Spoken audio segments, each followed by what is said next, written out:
Konnichiwa! In our first day in Kyoto, we basically checked out the Kyoto National Museum. Pretty cool museum. No pictures, unfortunately, so sorry guys. Along the way, we saw some pretty quaint new homes in Kyoto. It's kind of a mix between traditional styling with modern amenities. We also explored the Kyoto train station, which is quite monstrous, multiple layers with many restaurants throughout on the lower levels. Northwest of the Kyoto station, you'll find the Nishi Honganji Temple. It's a large temple compound where it houses many historical and important buildings related to the most common mainstream and common form of Buddhism in Japan. Entry into the temple is free. You can walk around the temple grounds and it's truly a beautiful sight. When we went, you can see the change in the color of the foliage. If you come here in late November, you'll be treated with a beautiful view of a famous ginkgo tree. This ginkgo tree is about 400 years old and it's in front of the Founders Hall. This ginkgo tree, at least as legend would say, when the temple caught on fire in the past, the tree actually showered the buildings with water from its leaves and saved the temple from the fire. Inside the temple, you'll see multiple areas with gold leaflets as well as gold doors and gold lanterns. Above the altar, there's a framed tablet which has the characters that mean to see truth inscribed in gold. This was an honorary title given by the emperor to the monk Shinran after his death. And as we left, we took a couple of other pictures of the temple grounds. It was a very peaceful and spiritual visit. For dinner, we wanted to try an authentic Kobe beef experience, so we went to Kobe near Shin Kobe Station and went to Kaku. Here you can see the excitement in my brother's face. The place setting was straightforward, simple, but elegant. After selecting your choice of dinner and also the choice of type of beef, the chef will actually in front of you cook the beef in a teppanyaki style. He's going to first cook up some garlic as shown here. Here we are with our bibs. For our appetizer, we had beef carpaccio, but this was the best beef carpaccio I ever had. It basically melts in your mouth. It was so marbled. Basically, it felt like butter on your tongue. Next, the chef showed us the actual slab of beef we would be eating, and this is a well-marbled Tajima beef from Kobe. This was about 220 grams. The chef then prepares your plates, including some condiments, including mustard, pepper, and salt. As part of the meal, you also get a salad. But who are we kidding? The reason why we're here is for the Kobe beef. Here's another close-up of the two slabs of Kobe beef. It's just so beautifully marbled. We were definitely watering in our mouths just looking at it. Our teppanyaki chef then started to proceed with cooking the Kobe beef. He did it in such a meticulous style and with precision. Basically, he cut off the fatty parts and let them crisp up very nicely. He then isolated and cooked the rest of the beef to buttery perfection. The chef will pace you quite nicely with just a little bit of beef at any one time, so it just keeps whetting your appetite. Along with the beef, you also get multiple different vegetables, carrots, zucchini, as well as some konnyaku and tofu. Additionally, you also get some snap peas or snow peas and some lotus root.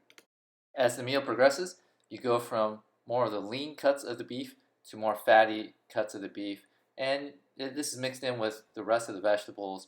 Along the side, you also get a bowl of rice, and at the very end, they'll also cook up with some of the fatty bits, some bean sprouts with the fatty, crispy parts. This was just an excellent, pure beef heaven experience. On our last day in Kyoto, we went to go explore the famous temples. First of all, we went to Kinkakuji, the Golden Temple. We basically took the bus. Bus system in Kyoto is probably the more convenient way to get around. If you come to the temple in late November, you really will be surprised and amazed by the shades of autumn. You'll see some bright reds to just glistening golds. Really an impressive and beautiful serene area. As you walk to the entrance to the temple, you'll see a map. And then as you enter through, you'll see a main gate. Some overall history and information about the temple. All I can say is, wow, look at that red. As you continue through the temple grounds, you'll see an area where there's some water and basically a pond, and then a little island in the pond. Next to that, you're going to see the beautiful golden temple. Kinkakuji basically stands for Temple of the Golden Pavilion. It's a Zen Buddhist temple in Kyoto. It's one of the most popular temples to visit in Kyoto. For those interested, The architectural design basically incorporates three different forms. One is the Shinden, Samurai, and then the Zen. On each floor, there's a different style. On the first floor, it's otherwise called the Chamber of Dharma Waters. It's built in a Shinden Zukuri style. As for the second floor, this is called the Tower of Sound Waves, and it's built in a samurai or warrior aristocrat style. On this floor, you have sliding wood doors and latticed windows. On the third floor, this is built in a traditional Chinese or Zen style. And on the top, the building has a bronze phoenix ornament. The top two floors are then plated with gold leaf. As impressive as the Golden Pavilion was to see in person, I would say just as impressive was the garden grounds. It was truly just breathtaking and very beautiful and serene to walk through. The garden complex is an example of the Muromachi period garden design, and this period was of course considered to be a classical age of Japanese garden design. As you walk around the garden, you kind of see that there's a recreation of larger landscape, but in a miniature, smaller scale. And there's various little sculptures and structures throughout the garden. But in any case, just walking around the whole complex, it was a very relaxing experience. Definitely, if you're in Kyoto, gotta check out the Kinkakuji temple grounds. Next, we headed to Ginkakuji, the Silver Pavilion. As you get nearer to Kinkakuji, you will start to see a nice walkway along the streets, and it's really nice and serene, suburban type of area. Here's a map of Ginkakuji and the grounds. Ginkakuji is a Zen temple in Kyoto, and it was built to emulate the Golden Pavilion, the Kinkakuji, seen earlier. Ginkakuji is named the Silver Pavilion because originally it was planned to have been covered with silver foil overlay. However, the work was delayed, and I don't think it ever happened. But in any case, the name stuck, and so that's why it's still called Kinkakuji. Besides the Silver Pavilion, on the temple grounds, you'll see an incredible garden. This garden, however, is not your usual garden. This garden actually was designed by the great landscape artist Soami. The sand garden at Kinkakuji is particularly well known because of a formed pile of sand, and it's supposed to symbolize Mount Fuji. After leaving the main temple area, you'll actually enter into this beautiful winding garden that just bursts with colors of autumn again. I think November is a great time to visit Japan. You really see the foliage change, and here are just a couple of examples of what you'll see there. From bright orange red to golden yellows to pinks.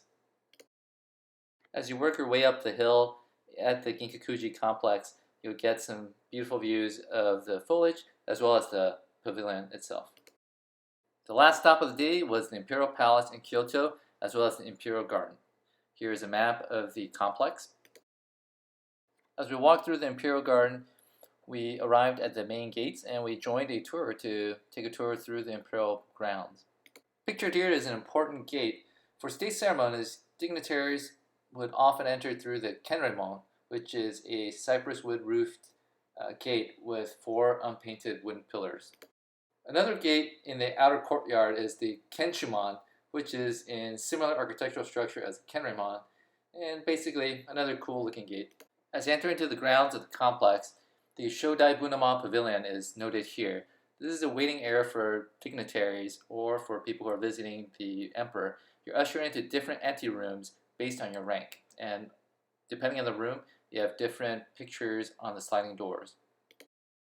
As you pass through the Kenreimon, you'll see the inner gate called Jomeimon, which would appear as a vermilion-colored gate with roofed tile. As you look through the Jomeimon, you'll see the Shishinden main hall. The Shishinden is the most important ceremonial building within the palace grounds, and this is where the enthronement ceremonies of past emperors have been held. On either side of the main stairway to the Shishinden were planted trees which became very famous and sacred.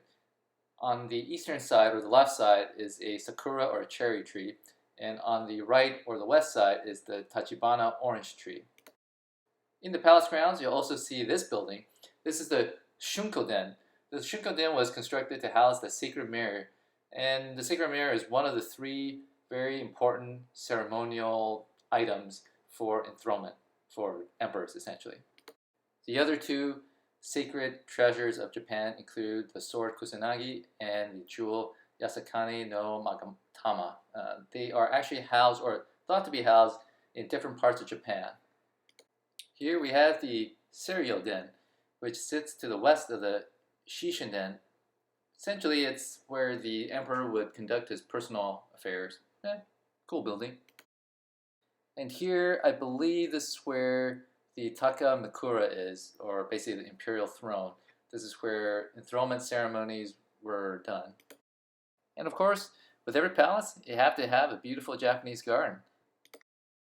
If you walk around the garden, you really see some nice landscaping, some nice moss work and rock work. Just beautiful and serene. For dinner, we had a traditional multi-course Japanese dinner called Kaiseki. Kaiseki is generally composed of various small but carefully balanced and artistically arranged dishes. For the appetizer, this is essentially like a French amuse-bouche. Here we have 2 different seafood salads. Next, the second course usually sets the seasonal theme, so since we're there during fall, the second dish really set the tone for autumn theme. For the second dish, we had a autumn soup. It's a fish soup with some autumn roots and mushrooms, as well as a beautifully carved, almost like a maple leaf. This second dish was very nice and warming, especially after walking around in the cold. The third dish consisted of a sliced dish of seasonal sashimi. In this case, we have some whitefish and some tuna and otoro. The sashimi was incredible, very fresh, and they also used real wasabi, which really made a difference. True wasabi isn't overly powerful. The wasabi used here is from the rhizome that is then freshly grated on a shark skin. Next came a lidded dish. Typically it's a soup, but in this case there's an assortment of vegetables served with tofu, meat, and those are separately simmered. On the menu, they also had freshly cooked unagi. They basically bring the unagi and it cooks right in front of you. This was probably the best unagi I had in a long time. After this was the flamed or grilled dishes. Here we have some grilled fish as well as peppers. And then next here we have some grilled salmon with ginkgos. After this came a palate cleanser, which consisted of some burdock root, some vegetables, and a dipping sauce. After that came the rice dish. This is usually a rice dish made with seasonal ingredients. Here you have some fish on top with some vegetables. On the other hand, I had the tofu with rice, and this was exceptional. Very well done, very soft and silky tofu. The rice dish also comes with some pickles as well. Lastly, for dessert, I had the Japanese persimmon with green tea ice cream and strawberries. As simple as it looks, it was incredible in taste, very nice and sweet, but balanced nicely with the green tea ice cream. This was the perfect closer to a wonderful meal. HG, on the other hand, had 2 desserts. This one was a strawberry fruit tart. It was nice and sweet, as he said. It was a nice compliment to the meal. And then lastly, he had a chocolate dessert with very strong and concentrated green tea. Wonderful accents. The next day, we headed back to Tokyo to Narita, and we went into the United Business Class Lounge. This is one of the largest and most beautiful lounges I've ever seen. There's some traditional Japanese artwork and pieces in there. As we waited for our plane, I looked out through the windows and I saw the rising sun. This was truly a wonderful trip, and we hope to come back soon. Thanks for watching the video. If you enjoyed it, please like it down below and subscribe to our channel to check out our other videos. Take care.